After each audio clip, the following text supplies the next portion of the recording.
Hello, hello, hello, hello. Happy Friday, everybody. This is Keisha. I'm one half of the host of the Regal Mindset Podcast show. Jay, go ahead and introduce yourself, and then we'll get on to introducing our special guest. Absolutely. I am Joy, the coach, and I am the other half of the Regal Mindset show, and I'm excited today. I know we have been very excited. So before we go all the way down into a rabbit hole, I just want to say thank you to our guest. We're going to introduce her. She is Toni Young from the Bulldagger Chronicles. Yes. Appreciate you. Thank you. Thank you for the opportunity to share a little bit. Thank you. Thank you again for taking the time out of your day. I know you're very busy. I do try to catch your lives when you're on TikTok. So I'm just excited to have this conversation. I was talking to Jay and many weeks ago, and we were, trying to unpack some words that, the term bulldagger itself. And I'm sure you've heard this many times before, the weight that it carries in our community and in our family. So kind of tell us a little bit about yourself, and then we'll move into the conversation. Perfect. I am, my name's Toni. I started Bulldagger Chronicles, I guess about 3.5 years ago. My day job is that I run a nonprofit, and we serve people in the Appalachia region. So that's 13 states, really rural America, dealing with what we call the syndemic of HIV, viral hepatitis, and substance use disorder. And right now, I'm really kind of trying to focus on what do we do in this country with $1 trillion worth of healthcare cuts, and that's going to really impact poor, Black, brown folks that and rural folks and folks that use drugs in this country in a way that it won't impact other people. So that's a bit of why I'm traveling all around, and it's been so hard to get this together. So, but I thank you for being patient with me.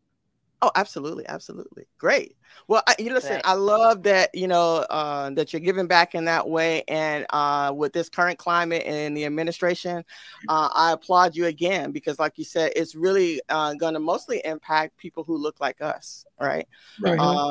And this has been a fight that's been ongoing for many years. And I think that if there was more of a priority about it, especially with the AIDS pandemic, I feel like it would have been addressed and probably solved at this point had we given it more attention, or the attention that it really deserved. That's my opinion. Right. Yeah. So absolutely. So let's get to Let's get to it. Why you created it? Hey, well, I don't think you want to. I mean, let's ask the question you really want to ask. It's not why did I create it? It's why did I name it? And I mean, it's more than why did I name it? Not why do I create it? Right. Yeah. So so why the name Bulldagger Chronicles? One is that it was really very, very important to me that I reclaim the name, that I reclaim the word. I think that we use certain words in our culture and Black culture that I think if other people used it, if other people said it, we would be like, we gonna hit me up. Right. Yeah. But when we start to really unpack things, like, it's kind of like, why it is that white women can't be studs, right? A white woman just can't be a stud. She could be butch. She can be a lot of things. She can be a stone butch. She can be, masculine. She can be a lot of things, but she just by definition cannot be a stud. And the truth is also about a bulldagger. A white woman really can't be a bulldagger under any set of circumstances. If we look at the definition or the history of the word, it really can find its roots, many of its roots, in actually the Harlem Renaissance culture. You really see the term always used to refer to African American women who were masculine of center. The other piece of this is that it really didn't become a derogatory term until it became bull dyke, right? And then when the dyke part, and that's when we started talking about primarily other cultures, white women. And so the thing is that if we think about how bulldagger was used during the Harlem Renaissance, and I always try to go to this, the biggest example, and I have a post about this, is that you can find some research that'll take it all the way back to, like, was it this Irish goddess kind of person? Was it Yeah. her? Or what, and it's like, well, actually, if you look at it in writing or that kind of thing, what you really do, you see it in reference to folks like Ma Rainey, the blues singer, right?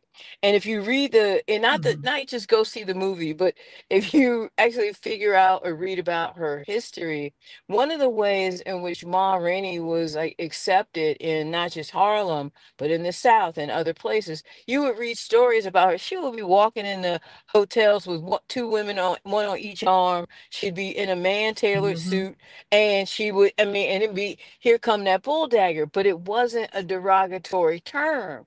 It was what she was. She was what she was. Yeah. And so I think that for me, it was very important that we reclaim it, that I reclaim it. We battled with, honestly, we battled with TikTok, we battled with Instagram, because they wouldn't give us a name at first. Oh, wow.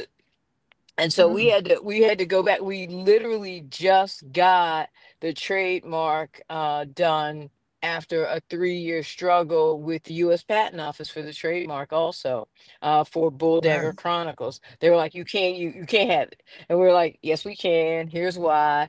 And our lawyers kept going back and forth with them about the legality of it, right? Like, could we use it? The same with TikTok. At first, they were like, no, you can't have it. You have to say, what did they said, you have to have it say Bulldagger Educational something. I was like, we're not doing that. And yeah, and the reality also of it is that, have we lost sponsorship opportunities? Yeah.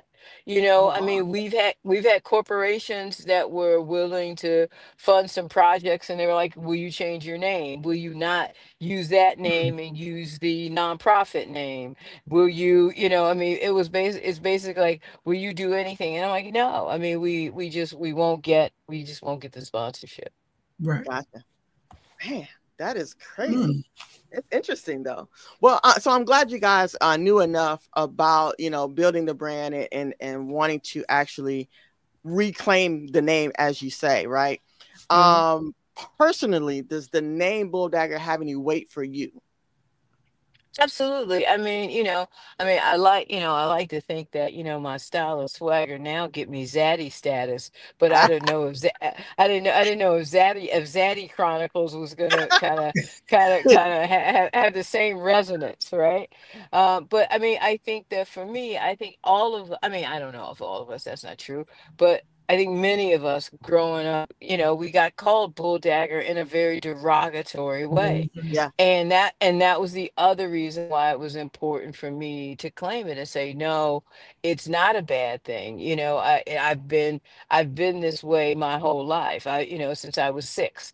I knew what I was and what time it was for me. So why not reclaim it, make it more positive, and talk about the things that are, like, again, about lifestyle and about education, about health, wellness, and everything from our finance to our travel to who we are as a whole people.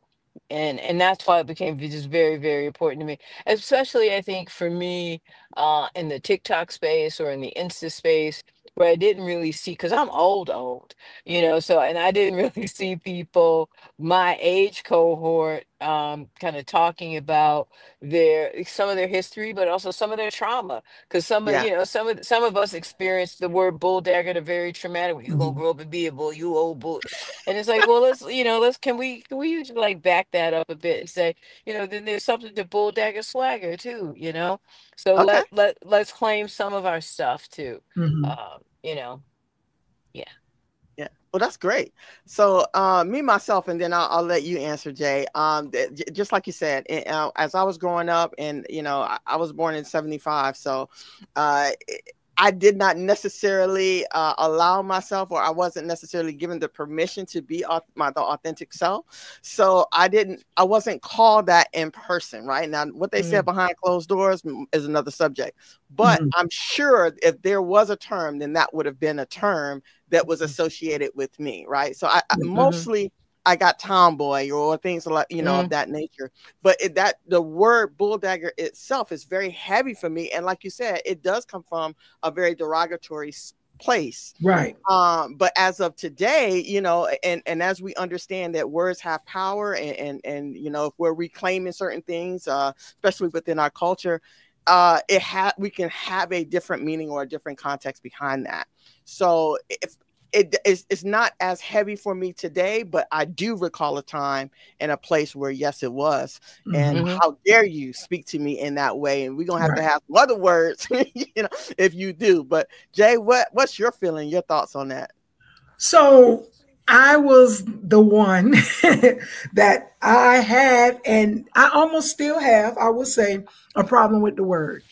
Reason is because I'm born and raised in the South. So you know how that word was used against us in so many ways.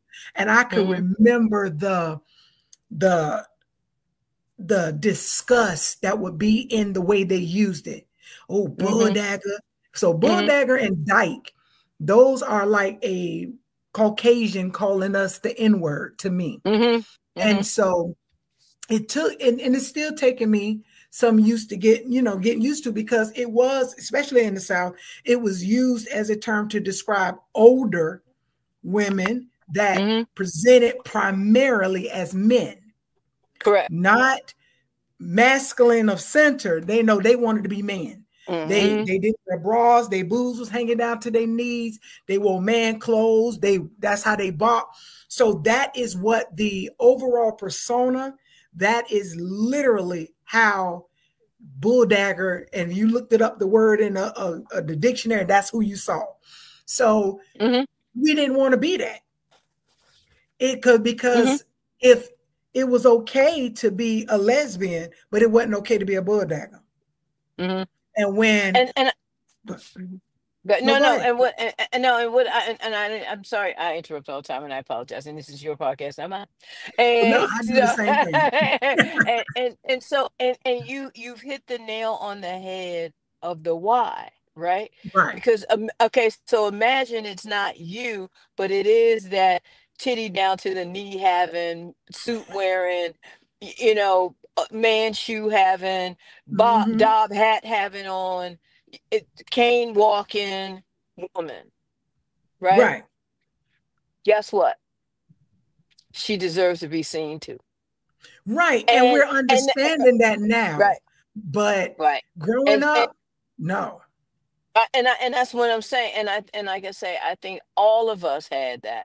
And I think that that when what resonated with, whether it was our parents or our community, or society's mind, right? That was the only thing that a lesbian could be. So, I mean, the other piece of that is, some of it is about allowing a space for masculine of center folk over the age of 50 to be seen, right? But then there's the other piece to allow folks who are different than that to understand that there is this whole wide gambit of what women who love women look like. Right. What women, and so as time, I think, has gone on, again, from, it's like, I say the studs with locks and baggy pants, they're like tribbles off of Star Trek. Like they just all over the place now. I didn't see them. I didn't know. I don't know where they came from, but they came from. They're all over the place now.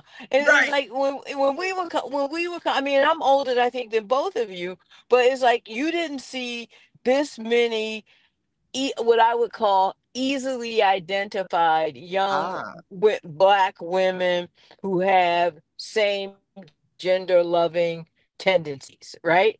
And you didn't, we didn't see, you were a little bit in the closet, you hid a little bit, you did this a little bit. There's a whole different culture out there. And so I think the reason why now, why for this word, why for this term, is because it too has to breathe. We too have to breathe.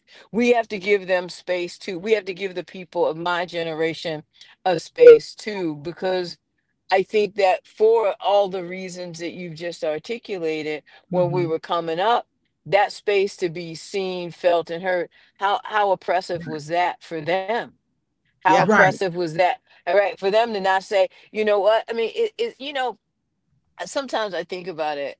You remember those old video? Not old, they're not old videos, but they're documentaries about the pimp balls of Detroit, right? Uh-huh. Have you ever Yep. seen those pimp balls in Detroit? And you're like, hey, who weighing that? And but the reality is that there's also a culture of fashion. One of the Mm-hmm. other things that was really true about the term bulldagger was that they were known for a couple of things. Thing one was their sense of style.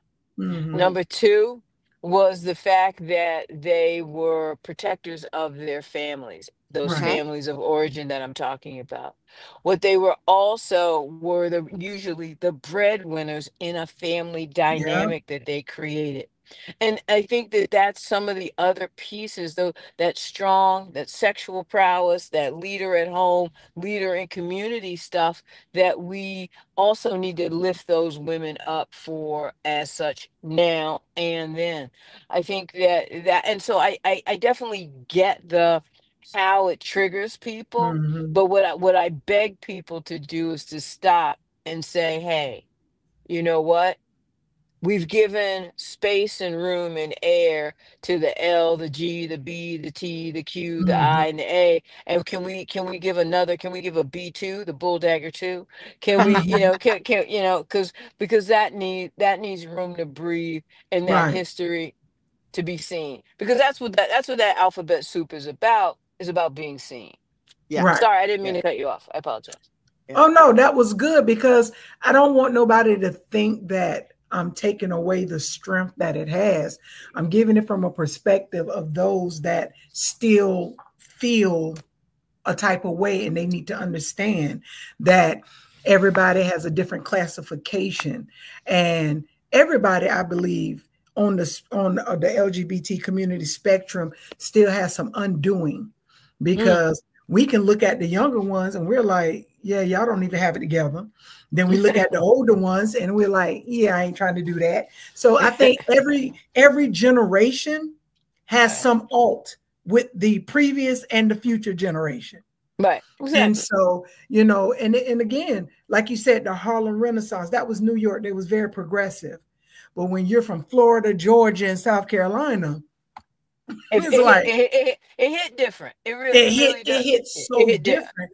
Hmm. And it calls for conversation to make sure that each genre is earning respect, to understanding how to take the nastiness away from it, to clear Hmm. the palate from the word, Hmm. clear the palate. And I'm glad that, you took this upon yourself to push the narrative, because it is unheard of. Hmm. Absolutely unheard of. And just like, when you have the Caucasian lesbians, they love the word dyke. And Hmm. I'm like, I wish somebody would call me that. Right. I Right. still feel that way. Right, and I think I mean, and I think that that's the thing, right? Is that if you grew up came out in the 70s, 80s, you didn't have other lexicon, you didn't Right. have other words. You had dyke, you wanted a T-shirt with it on it and the whole nine. But the reality of it is that when I think about it today, that's not me. That's Right. not, that's not my culture. That, Mhm. the same way, like I say, I think that when we also were able to lean into us as, our blackness as well as our sexual orientation, right? Mhm. Yeah. And I think that leaning into both of those things lets you kind of say, well, wait a minute, this is a part of my history. So I'm okay to lean into my history. Now, Yeah. it's kind of like the N word. If somebody else called me that, I got a problem. Now, if a couple of my Yeah. friends, we sitting around playing spades, it's gonna get used a couple times. Right, right, right. Faithfully. But It's gonna get right. It's gonna get used a couple times. yeah, And I yeah. think that, and I think that it is somewhat that as well. What is culturally normative for us? And even some people would be like, I don't use that word, and nobody should use that word. Black people shouldn't use that word either. But I'm sorry, I use the word. I use it all the time. I use it like I use my name. And if we playing spades, I'm really gonna use it. And if you renege, I'm gonna call you a renegger. That's all I'm gonna call you. A renegger, renegger, renegger. Right. I love that. So with that being said, it was a conversation from a younger generation, of course, that is, with the term stud and how they had a problem because white people was trying, you can't be a stud You because, can't. yeah. And so, okay, go into that for us. You can't be the same way you can't be a white bulldog. You can be a bull dyke, but you cannot be a bull dagger. You just can't you white. You can be again, you can be a stone butch, you can be butch, you can be masculine, you can be all of those things, but what you can't be culturally is a stud. Just can't it's a cultural norm, right? It's like it's Right. so words and lexicon get attached to certain cultures, and that's just the way the culture goes. The culture says that's our word. You can't mess with it. You can't take it. And that's all there is to it. And I think that so, and I say that there are like they're bull daggers, and the bull daggers are like 55 and up. Okay. Right? They're 55 and up. And then there's lesbians and women who love women, and then 55 to from 55 down to about 35. 35 and under, use a stud. Right. So it's like there's these different groupings. I mean, that are really True. also about age and culture as well. Right. Because if you really think about how do those groups refer to each other, how do they Yeah. refer to themselves? That's how it is. And so who am I to tell you how you define yourself? But Gotcha. the Right. thing is that it's kind of like cultural appropriation. You can't you I mean you might want to be a stud, but here's the thing. I mean the thing also the thing is that you can't be a stud because if you really look at studs, they're masculine center, black, most of them got locks. You a stud, Frank. Yeah. Yeah. Yeah. Yeah. Um, Yeah, I mean, Yeah. I mean, right, and I mean, and even that is like I talk about it a lot. It's like back in the olden times, right? Back in the olden times, there was the butch in the relationship and the femme in the relationship, Yep. and that's what it was. Yep. I know what you did, and you know what I did. Everybody had a job. Yeah. Everybody Right. had a job, Equal right? employment. Now Right now we like the Japanese. Everybody doing every Everything. job, and right. And I'm like, when did that start? Because they're like, and they were like, oh, Unc, it's been going on for a while. And I'm like, Yeah. I've been out in the street. I didn't know that this was happening back in Yeah. my time. I mean, a touch me now was a normal thing. Now you would think it was the crucifixion. Here come. And it was like, and, and so now again. I think it's about culture, it's about time, it's about evolution. And I Yeah. think that's what all of those things are, right? So Yeah. we evolve as a culture, and our black lesbian culture, our black stud culture, our black butch culture, our black film culture, our black, all of these things, our black bulldagger culture, all of these things evolve and grow over time. Yeah. Yeah. All good points. I'm sorry, Jay. Yeah. I'll get to you in just 1 second. Absolutely right. There has been a cultural shift in terms of how we refer to one another and how we associate. My question to both of you guys, and you're welcome to answer it. We'll give Toni the floor first. Is as masculine presenting women, how we show up into the world, right, and how we interact with them. And as you said, you've lost some sponsorship because of the name. How do you feel as though the world accepts us or deals with us in our masculinity and how we show up in certain spaces? How what's been your take, your experience? And all my life and all my way. And I mean, I think that it is always so fascinating to me Mm-mm. that folks can't wrap their head around it, right? Because what happens, I think, in my experience, and this is my experience, not everyone's, I find that heterosexually identified black women, some may get oh, I'm attracted and I don't know what that is, Mm-hmm. right? So that's off-putting for them. But then if there's the religiosity piece and they have an anti-gay bent, that's problematic for them. And then I think that with black men, I think heterosexually identified Black men, I say many of them are also kind of threatened by what they perceive as the Mhm. masculinity. So Mm-hmm. that becomes a problem or a challenge. But I think all in all, for me in my professional life, I think I probably am most fascinated by the response of white gay men. I Mm. think that white gay men are the ones that I've probably been the most pigeonholed by, and the most kind of put in a "you're too much like a man." And it could Oh. be the spaces and work that I do, right? Because I'm in the HIV space. So and I've Mhm. been this is what I've done for 30 something years. And Mm-hmm. it's been predominantly gay white men who are in leadership positions and funding positions and a whole bunch of other positions. And so I keep, some people could say, no, it's just that you're an asshole. I mean, but so then there's that, right? And so I don't know if how much of it is that, and then how much of it is that the idea of men, particularly gay men, being able to deal with their issues around women, and then Mhm. being able to deal with women who are presenting in a masculine fashion. If you look at, for example, HIV leadership, HIV organizations, if you look at LGBT organizations, it is only recently, and I say in the last 3 to 5 years, that you've seen Black women in the leadership roles. But most importantly, even if you look, I can only think of myself and one other who I would say is masculine presenting. There are Oh, wow. others that are more masculine, certainly, or probably to the more masculine end of Mhm. the spectrum. But to actually say you present dude like, or you look, I can say, oh, yep, butchy butch les, or a stud, whatever. There's very few of those that certainly elevate to leadership positions. Mhm. HIV, LGBT, women's health. If you look across those spectrums, you don't see us there. And I have Mm-hmm. to say, I wonder if you don't see us there because of not wanting to see us there.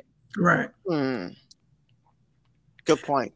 That Jay? is a good point. No, I wanted to say, like, you made a really good point about people being more accepting and taking the I don't want to say demonization of that word out of it. But we've had incidents where comedians have used the word and got bad backlash. So for someone who's advocating for the word, advocating for that genre, how would you tell the community to react to situations like that? Because those people, especially like Ricky Smiley, is a couple of them that came out there and said it, and then they had to go and do a public apology because we were so against it. But then you, on the other hand, is saying you should embrace it because this is how we're represented. It's not bad when Right. half, I would say over 60% of the community thinks it's bad. Right. And I think over 60% of it thinks it's bad. I think about whether it's Ricky Smiley, or I think about Dave Chappelle Mm-hmm. and his work, and it shows, particularly around trans space. And I think that for me, and I am a huge fan, for example, of Dave Chappelle. I think he's probably one of the smartest comedians that we've ever Yes, had in our absolutely. lifetime. And I think that even when folks got upset, and I want to say upset, when people were offended, because that's what it Mm-hmm. was, people weren't upset, people were offended by his comments. Again, and I think some people felt like his reaction or his response was well, if a white person has said, well, I could say this because I have a Black friend, right? If it was a Black joke, right? That they felt like he was saying, well, I can make this joke because I have trans friends. Mm-hmm. Right. But I actually would say to folks, I would say it differently. Give me a culture, give me a people he hasn't made fun of. That's Right. when you should worry. Mm-hmm. When he doesn't make fun of you. And I think that, and for me, that that's kind of it. When when you can put me in a joke like that, you normalize me, you see me. You're Mhm. not trying to treat me differently than you've treated other people. And I think that we want to do, exceptionalism on one hand, but we want to be inclusive on one hand, but you don't want to get included when the joke is about you. So Right. you want you right you so you include you, but don't include you at joke time. Okay, Mhm. so I need a list of when I can talk about you and when I can't talk about you. Right. Give me Right. the list. Give me the list. And if I can't tell a trans joke, okay, got it. That's don't no trans jokes. Got it. Okay, or you can only be trans and tell a trans joke. Okay, or I can only be black and tell a black joke. Or I can only Mhm. be okay. So now is that I can only be a black bulldagger to tell bulldagger jokes? Then we owed a whole bunch of money from somebody because a whole bunch Right. of people been telling bulldagger jokes for a long time. Right. And so that's what I think. I think that we have to start to make some, not exceptions, but we have to have broader understanding of, Yeah. if we want to be in culture and be a part of culture, guess what? We get to people gonna make jokes about us just like we make jokes about them. Mhm. Yeah. Yes. Yeah. And ultimately we all just want to be seen, just like you said. And Right. Right. each genre deserves just that, right? Right. Even on this platform, as I mentioned to you earlier, Toni, that we're concerned, Regal Mindset is concerned about the well-being of the LGBT community, Mhm. period, point blank. We have particular pillars that we do focus on, that we try to, provide education around. And those pillars are family, finance, mental, and physical health, right? Hmm. All of that is included in that. And like you said, a lot of the things that affect the LGBT community itself, a good portion of it could be resolved if we just had conversations, right? The Mhm. disconnect between masculine presenting women and trans men, there's some conflict there. Those conversations need to happen. There's a lot of conversations need to happen with the elders and the seniors, and the younger group of people. There should be conversation or continuous conversation around Bulldagger and the history, right? As well as how they want to be seen and heard in this day and time. All of that is necessary. What do you think that we should be doing aside from that going forward to kind of help be more inclusive and more family-like versus being separate and siloed across the board? Tell the truth. Stop Okay. lying. Okay. Stop lying. Stop lying and saying you that we accept everybody. Stop lying and say, "Oh, we don't have no issue with the transgender people." Stop lying and saying, "Oh, we kumbaya, we Mhm. kumbaya." And we everybody on the L, the G, the B, the T, the Q, the I, the A, and that we accept everybody. We don't. Mhm. We know sometimes, and that's the problem, is that sometimes we'll say something in our friend group that we say we know that's not politically acceptable, politically correct. But then when we okay, yeah, it's okay, but then we don't invite them, or then we don't respect Mhm. them. And so I think that there are conversations that we need to have that we don't have. We need to have conversations about what is happening right now with the transgender community in the United Mm-hmm. States of America. And Mhm. so and so you've got a lot of people that you have a group of people, black people primarily a lot of black women who say, get somebody else to do it now. Right. And that includes the defense of trans rights, right? Mm-hmm. It's like, get somebody else to do it. We did all our work already. Get somebody else to do it. Well, okay, if we're gonna get somebody else to do it, and I can't say we didn't do a lot of heavy lifting. Can't say we didn't do a lot of heavy lifting during the election. Can't say we didn't do a lot of heavy lifting during the whole Biden administration. Can't say we didn't. So if they don't come for us the next time, what are you gonna do? I Right? got you. I Because Mhm. got the reality right now is, who is under attack is not just the T's. you. True. Right? It is not just the transgender community that is under attack right now. our way of life that we understood it, whether we believed it to be a great system, the democratic system, a democracy, and whether we wanted to say Black people, particularly Black women, were treated fairly or equitably in that system, I would argue certainly no. But the road that we're headed down is a system that will take away the minimal rights that we already have and is bending them into a pretzel before our very eyes. And we are going to need more and more people on our side than we're going to need on the other side. So alienating any group right now, I think, is a misstep. Yeah. Now, I think being strategic is important, but alienation is probably a misstep. Yeah, I would agree with you. The coach popped up. The coach was like, "Hell nah." What you got, Jay? No, you can go ahead, Keisha. I can remember what I got to say. Okay. Now, I was just going to say, you're absolutely right. I think that we do need to be honest with ourselves, right? Me personally, I don't have issues. I think that we're stronger together, but we don't realize that yet. It's easier for us to fight internally within the alphabet, the LGBT alphabet. It's easier for us to fight internally, right? While we're distracted from what Orange is doing, right? And I think that that's part of the plan, that's a part of his plan. But if we don't figure it out sooner rather than later, we're going to be in a shit of mess, in a world of mess. That's the problem, right?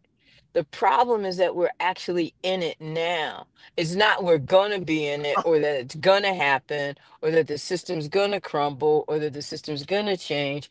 It is happening. And the problem is that we keep saying, well, I'll wait until it actually happens. Well, it's happening. The system is being dismantled before your very eyes. A whole Department of Education, $1 trillion in healthcare losses. Where do you think these people are going for healthcare? Yeah. So this is where my thinking about it. I feel that the Black community, the LGBTQIA community, because those are the primary communities I'm a part of, that we're a part of, including the women community, are too reliant on the system being corrected, instead of correcting the internal system that we've always been reliant on. So that goes with school systems. I have a DEI and yellow belt, so I've tried to make sure I was educated enough in it. We always will have the D. That would never change. We're going to always have the I. What we would never have is the E. So if we stop trying to get equity and create it in our own system, one, let's start with schools. We have the ability. We're the only community that does not have a school system. The Jewish have one. The Asians have one until they come to America to get a higher education. However, they don't bring their young kids here to get educated. You have I said the Jewish people, they don't let their kids go nowhere, but they educate themselves. And the white people are going to always have the public school system, and now predominantly the private PWI. I went to a PWI, so I get it. But we have the capability and the ability to create. One, we can just teach and put stuff online because we're looking for them to give us our history. Then we get mad because it ain't the right history, or it's what they want to tell us. We can't have it both ways. So if we're going to advocate even for our transgender brothers or sisters, we need to understand, let's stop trying to get in their space. We got the capability of building our own table. So then we don't have to worry about that. And I understand the system was never created to include us. So why are we so focused on that when we can literally buy our own town? We can literally create our own network of banks. We can literally create all of these things. All of the D9, not all of them, I would say, I think 3 of them. Them D9s, they have their own credit unions. It takes $1 million to establish a credit union. So when we're looking for them to involve us to make it even, we're literally, it's almost insanity. We're continually fighting for the same thing, expecting a different result. Whether Trump was in, whether Trump do it, whether Kamala do it, whether Biden, it doesn't, that's not, we're not their agenda. So then we need to make ourselves the agenda. So that's my thinking about it. I understand, I'm here about fairness, but I'm not going to argue about a bathroom because you can stay home and use the bathroom. I do it. Or I'm not, that's not our pain point. We don't have to be seen by them to be seen. Because if we, as our community, start respecting each other, because I think that's where the bottom line, respecting each other and how we present each other, how we present ourselves in this world, then I think not only that, we are the economy on both ends. 30 trillion with the African American, and LGBT is right under that. We dominate the economy. So if we do what we need to do, they ain't got shit to say. Do you want me to answer that? No, go ahead. I said that's how I feel, and that's the hill I'm gonna die on. Right. I mean, and I think, and I don't know that you're wrong, right? I mean, but the thing is it's like right now I'm literally going around the country to meet with community-based organizations and clinics to talk to them about this $1 trillion worth of healthcare cuts, right? And to say, I think that the people that manage organizations and run organizations kind of know what is happening, but do people on the ground know what's happening? And what do they need? What do they need to build some sort of protections for them? Because the systems that we know are gone. Now, some people believe that those systems might bounce back at some point. I don't. I think we have to create something new. I think we have to reimagine something new. But I also think we have to start at a very similar place. One of the things that so often we've believed is that we've believed that we were monolithic, that we were acting as one, that Black people were acting as one, people living with HIV were acting as one, the organizations that responded to them or for them, defended them, worked on their behalf, was responding in one, that everybody had the same, that we had some series of agreements about what was important that we pay for, what was important that we do. And I say that that's just not been true. It's not been true for a long time. If you look at, the Black Panther Party, I mean, they put into a lunch program, school program. So we know it's possible, right? We know what is possible, but we have not acted as one for a very long time. So what we've got to do is kind of go back and say, what is the system that we need now? Not how do we rebuild the system that we used to have, or how do we get the system back that we used to have? For example, we are not talking about the fact that if we eliminate or say folks can only live in public housing for 2 years, they say, well, you got to get out of public housing. Well, one, where are they going to go? But two, we've got multiple generations of folks that have been living in public housing. Now, and that's like, so now, do you know how to use the systems of even getting out of public housing? There's not it wasn't, you have to get out of public housing in 2 years, and here's the bridge to you being able to do that. The entirety of the public housing system was designed to keep you there. Low wage rent. Here are all of these things that you can and cannot do in order to maintain this unit. And now you're saying, nope, you got to go in 2 years. I don't have necessarily the job or the income to get me a 1-bedroom apartment that's renting for $1,300 a month. So now we have to think about why some of these other things are happening in the system. So who's going to maintain these jobs of the folks that are being deported? Again, we keep saying everybody else's problem ain't our problem. It is our problem. It is our problem. The fact that those people are gone out of the low wage market, who do you think they're going to get to do these jobs? Because Well, now but he told us. And now I you got think to that's pay. where people wasn't listening. He said they're taking black jobs. We, and including myself, because I had to get myself, got on Facebook. Nah, I got a master's grad. And I'm like, wait a minute. Hold on. This man, he deporting one, and he kept saying they are taking. So it was his goal to get us into that space. But then I'm not challenging it, but it's almost it's a mindset, because how you said about, okay, well, after 2 years, where are they going to go? So I understand, as a community, we need to have programs in place that help them grow as they go. I get that. I'm on board for that one. Mm-hmm. And I think that's our concept, even at the Regal Mindset. We're not going to throw out a problem without a solution, resolution, Right. or contact. But Right. in that same sense, I also partially on the side of Harriet Tubman when she says, until they know they're a slave, you can't help them be free. Correct. And regardless, on one thing about the Black community, handouts does seem easier.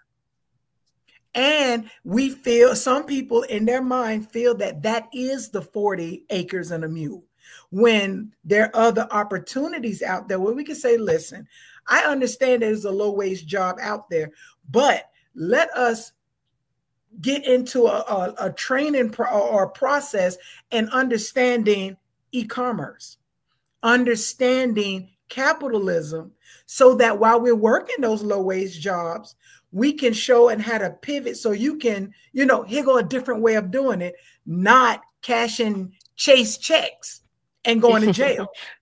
Well, so now you've hit, I think, the proverbial nail on the head, right? So Mhm.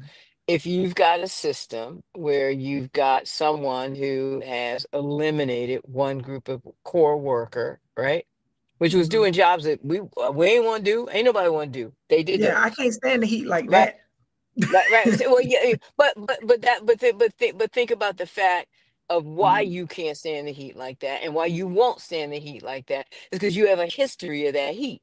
You Mhm. understand, you're more adjacent to the history of that heat and that agriculture and that picking than you Yep. want. And you psychologically are way closer to I'm not doing that Right.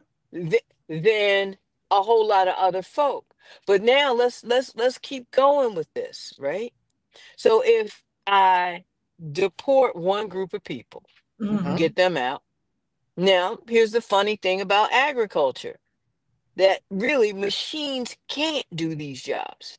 There are some machines that can, but for the most part, the fruits and vegetables that we pick are too fragile, whether you're a big agribusiness or you're a single black farmer, Mhm. right? So you've got to have somebody do it. Now, what have you also done? You've got more black men and women where? In prison. Mhm. So Mm. now, so I believe the next thing we're probably going to see is some sort of, Start work what, release. you want to Yeah. get out early? You want to cut your time in half? Well, here you go. Because the reality is that we've got to figure out a way to get these crops out of the ground. Right. Because that's the other piece, is that so many of these things are connected and we haven't put them together as being connected. But again, if we look at healthcare, $1 trillion worth of healthcare cuts. Everybody keeps saying, well, when we say 10 million people are likely to lose Medicaid, well, where's that? How's that? How much money is that? That's not how this is going to work. It's not going to work that one day Medicaid just gets cut off for 10 million people. Right. The eligibility requirements have changed. Now, instead of applying once a year, you got to apply twice. Mm. Now, instead of having no work requirement, you got to have a work requirement. You got to work some. And so, in case your disability was this, we got to now reclassify your disability. So, think Mhm. about how many people are on Medicaid in this country and how many people might miss an appointment. not know the eligibility requirement changed, not be able to make the new eligibility requirements. So we'll get rid of people that way. Mm. So in effect, I still can say we didn't throw anybody off of Medicaid. Right.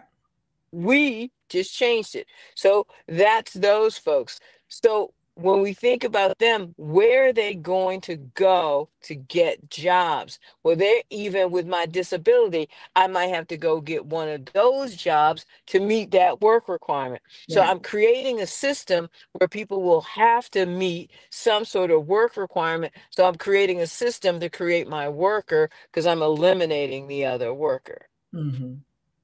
No, I So completely understand that. yeah, yeah, yeah, 100%. Well, so just like you said, we're in that right now. Right. What can we do? Like, even if you say, okay, we may not be able to fix all the problems right now today. We cannot solve all these problems. Right. What can we do today? Or what would you recommend that we could do today to African-American women Art who or show up to something. the world as masculine of centered, right? Where, as you shared, you don't see very many in leadership positions. What is it that we can do? What is it that people that are listening can do to be effective in their own communities, and how they can invoke change? I think the number one thing I would say to anyone in this moment is to understand what that big beautiful bill is getting ready to do to your community. And Mm. your community, I when I say that, that goes to your state. Understand how much money your state may be losing. Understand what is about to happen to your healthcare system. What does this really mean? Don't do the it's not affecting me, or I don't see any changes yet, or Mhm. they're overblowing it. Don't do that. Please don't do that. That's the thing. I think that when people ask me what keeps me up at night, it is the day when all of these things start to go into effect, right? Because what happened with the bill that the president signed on July 4th, this bill has changed so many things. And it doesn't change them right away. Mm-hmm. Mhm. It changes them slowly and over time. The way you change things and you want to do it without like kind of shouting it is that you just don't fund it. You just don't pay for it. Right? So think about it. HIV in the black community is still on the rise. Right. Mhm. HIV in the substance using community is still on the rise. But now the Centers for Disease Control and Prevention's HIV Bureau has lost nearly 80% of its budget. So we don't have a way to do HIV prevention. Who does that impact? Us. So Wow. pay attention to that kind of thing. When we think about the idea of these Medicaid and Medicare losses, think about the fact that I think it's something like 80% of seniors in this country use some sort of Medicaid, Medicare benefit. If Mhm. these folks lose their health care, where are they going? Mm-hmm. What is old is new. Why do we have so many homeless people with behavioral health problems, so many veterans with behavioral health problems on the street? Not willy-nilly that they want to live on the street. When we experienced the Reagan era tax cuts, and when the Reagan administration cut a lot of these behavioral health programs, these folks ended up on the street. So, what do we think is about to happen? It may not happen today, may not happen Mhm. next week, but what it is going to do, it is going to affect the ability of people to be housed, to receive care in this country.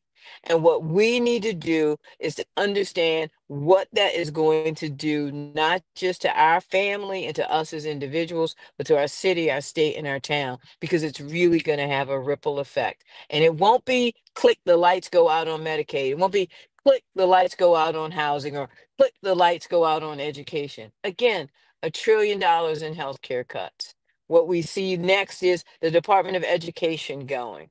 Some of that money won't affect public schools right away, but it will over a shorter period, a longer period of time. So you've got to really get involved, even though you don't want to. You've got to get up even though you don't want to. It's not somebody else's problem. It's your problem, because it will find its way to your door within the next year and a half to 18 months. We are about to lose. If you live in a rural community in the United States of America, we started a project where we started mapping what we thought those closures would look like. We started thinking it was going to be 338 clinics. Our new calculus tells us that over the next 18 months, we believe that we're going to lose closer to 700 rural hospitals and clinics. We've been losing at least 10 a year for the last 10 years. This would be more than a third of the existing rural hospitals and clinics now.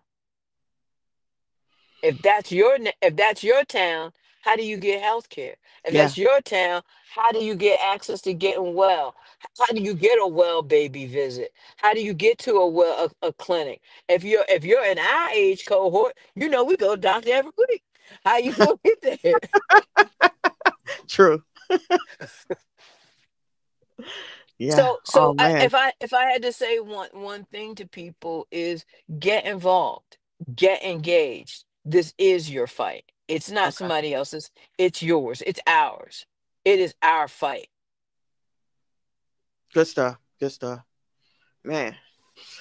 Jay, you got something to say? 'Cause, I mean, you absolutely explained it to a T. We do have to peel back that onion on that big, beautiful bill and better understand how it affects us, like you said, from state, city, town, country, street, community, everybody. Right. And figure out what we're going to do. How we going to, make some changes. What changes So we I can would make. ask if you have those, I guess, nonprofit agencies that you wanted to shout out that viewers can participate in, donate to, to kind of help push the cause. Because I know for like up north, they have Chase Brexton. That was a big community. That was an LGBT dominated healthcare system. Right. So, if you have, let us know. Right. Definitely organizations like GLSEN, the Gay and Lesbian Student Alliance. Now, they're really changing their mission because of all of these budget cuts and state level changes. So they're changing their mission. But Melanie, who runs that organization, is a beast.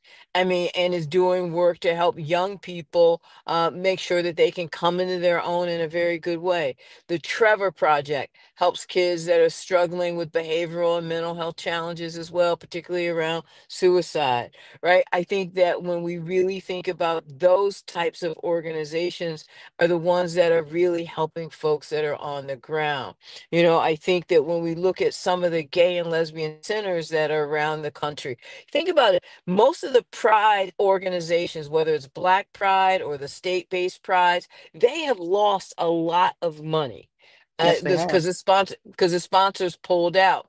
I think when we think about these younger groups, when you think about the trans groups that are now in peril now, I think organizations like ours, community education, we've laid off a third of our staff. And I think HIV organizations around the country, if you can go volunteer someplace, what's old is new.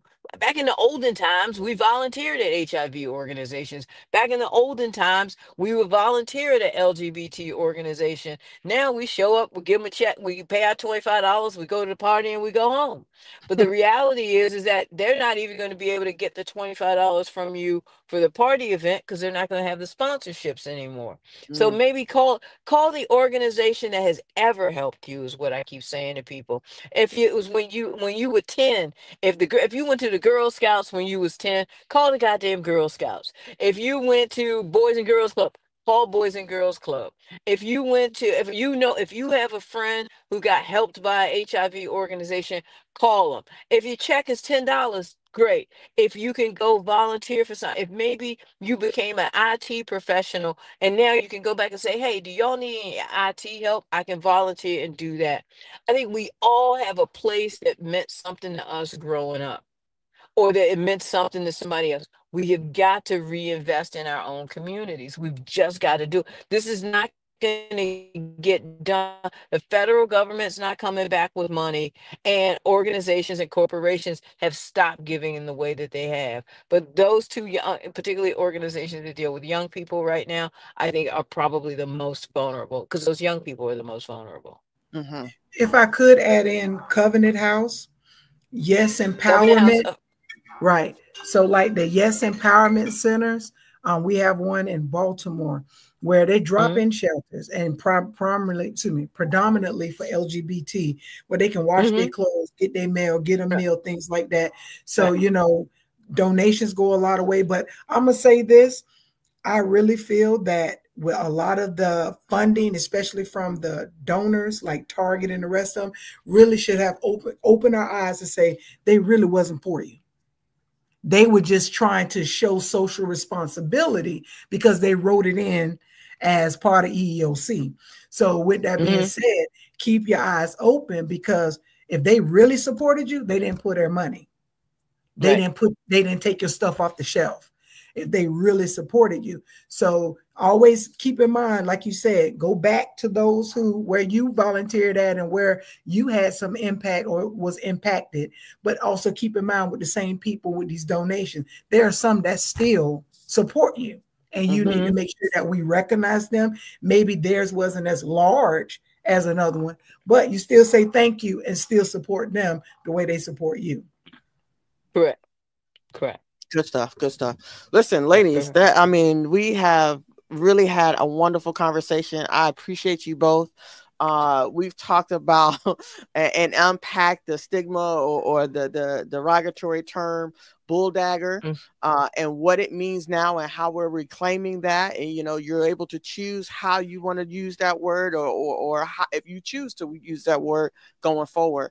We've talked about, you know, the big, beautiful build and how we can, as masculine women, can show up in the world, and how we can advocate and what things we can do right now, today, in terms of being a valuable asset to ourselves and our community, and what we can do going forward, what changes we can make. We got to figure it out.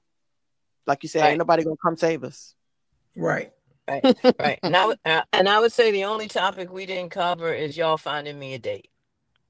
Oh, man, listen. Oh, okay. We're going to have to work on that. Hey. We're going to have to work on that. We got a mission now. Wait, where are you located? I live in the DMV, in the DC area. Oh, that okay. Yeah, we got you. We in Baltimore, so yeah. Okay. Well, she's in Ohio, but we in Baltimore. All right. Well, we will definitely be inviting you back. Thank you so much again. Thank you so much for your time. Absolutely. Thank you. Thank you. Fun. Absolutely. Right. Have a wonderful balance of your weekend. And until next time, keep a regal mindset. All right. Peace.